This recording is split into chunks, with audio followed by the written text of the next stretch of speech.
But as always, you can use the mind to help give you a strong foundation. And then when you have a mystical experience, you either say, wow, it was exactly like I imagined. Or you'll be like, huh, it was nothing at all like I imagined. This is what it actually feels like. But the beautiful thing is, and again, when we talked about mystics earlier on, or maybe it was yesterday, they set the stage to allow it to happen. And the fact that they even entertain the notion that it can happen, that's usually what allows it for them to experience it. So listen to what I'm saying here. All of the mystics, most of the mystics, I'm not going to say all of them because I haven't read them all, nor do I know them all. Most of the mystics, they were able to experience a mystical state because they were already open to the possibility that that could happen. The individuals who are always caught up in their doubting mind, wondering, well, am I doing it right? Is this really the way it is? That prevents the experience from coming forth because that's keeping you bound in the mind. Remember, we talked about these layers or these frequencies. You know, we've got heaviness, heaviness, darkness, tamas, and we've got aggression and trying to change and transformation and making things happen and being someone. And then we've got sattva, which is light, clarity, wisdom, and so on. Well, when you're caught up in doubt and disbelief, all that's happening there is you are in the part of the ocean that's all full of tamas. Any time in your life when you are overcome by doubt, when you can't think straight, you can't even see a possibility of something changing, that's tamas. And usually if you let it keep going, it's like a self-referring feedback loop. It just keeps pulling you back into it. Like when we think of crabs trying to escape a bucket. If you've got a whole bunch of crabs in a bucket, you don't have to put a lid on it because as soon as one tries to get out, the rest of them just pulls it right back down. So tamas can really do that to us. Rajas can as well. And this is why you have to recognize that as a possibility. You have to recognize the doubts that you have.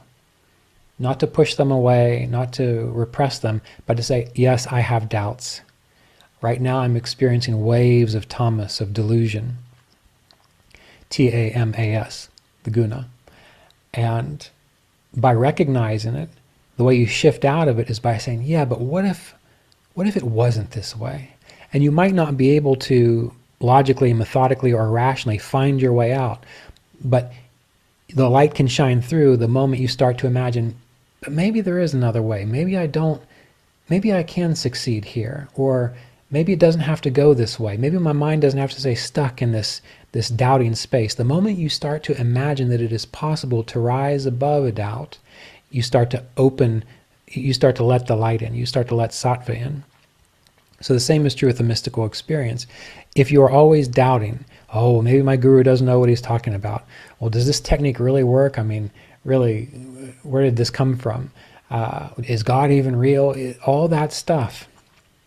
If you just take a moment and say, okay, yeah, I've got all these doubts, but let's just imagine just for a moment and feel it deeply. You have to get into the feeling response of it.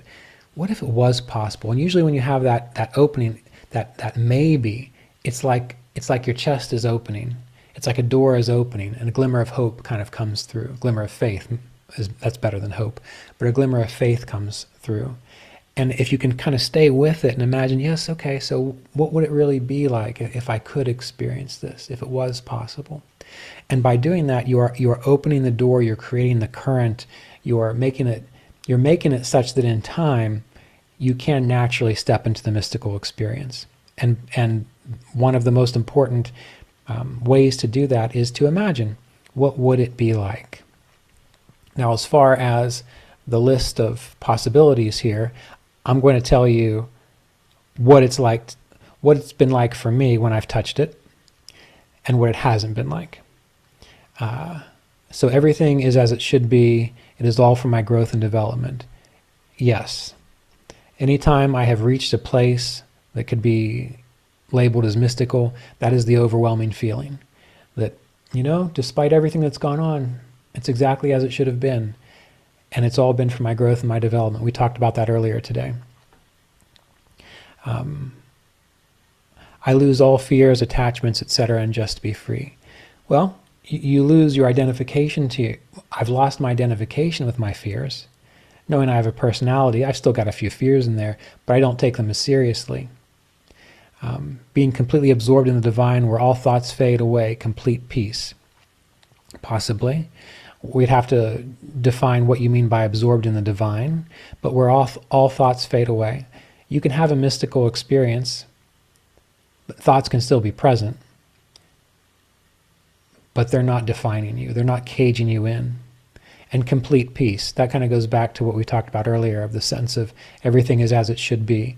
When you feel that everything is as it should be, more than likely you're as peaceful as you're going to get. The mind is calm, no thoughts, heart opens completely. We'd have to define what do you mean by the heart opens completely. Peaceful, no thoughts, heart would be open. My identity would shift in a way that stress would roll off. And if you notice, all of these things are kind of pointing to non-attachment, not being attached to things, not being defined by things. So all of those ways of imagining a mystical state, if you can imagine being free, being unattached, doesn't mean you don't care, it just means that you're unattached. Not being bound by your thoughts, not being bound by your insecurities and so on, that is when you're starting to touch a mystical state, or what Yogananda would refer to, and others, as a superconscious state.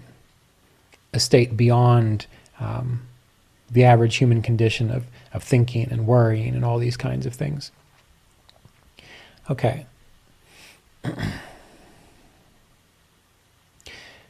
So often, or are we often having mystical experiences but too caught up in our little sense of self to notice, too caught up in Maya to feel it?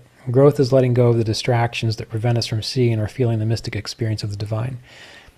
Well, if we study yoga, and that's what we're doing, there is an acceptance of the fact that the self, the soul, the seer, pervades, shines through, or on, everything.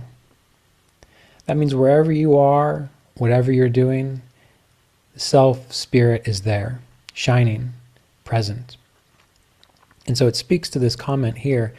From the perspective of yoga, yes, we're just too caught up in our little personalities to notice.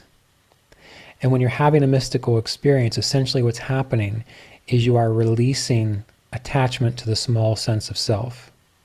Mr. Davis, others as well, have said that one of the biggest obstacles that we have to overcome is identifying with the small self, the false self, the temporary self. And instead what we have to do is identify with that which is timeless, eternal, permanent, which is the seer. And that is essentially the whole thing that we're aiming for with all of our yoga practices. Every single one of the yoga practices we do, that's what's happening there. Another thing that you can practice along with your techniques that you know is completely letting go of the small sense of self. And that's going to be harder for some of you than others. And how can you do that? There's several ways you can do that. You probably remember, maybe you remember, me telling the story of the day when I went to go take a nap. And I just decided that as I was laying there taking a nap, I was going to let go of everything.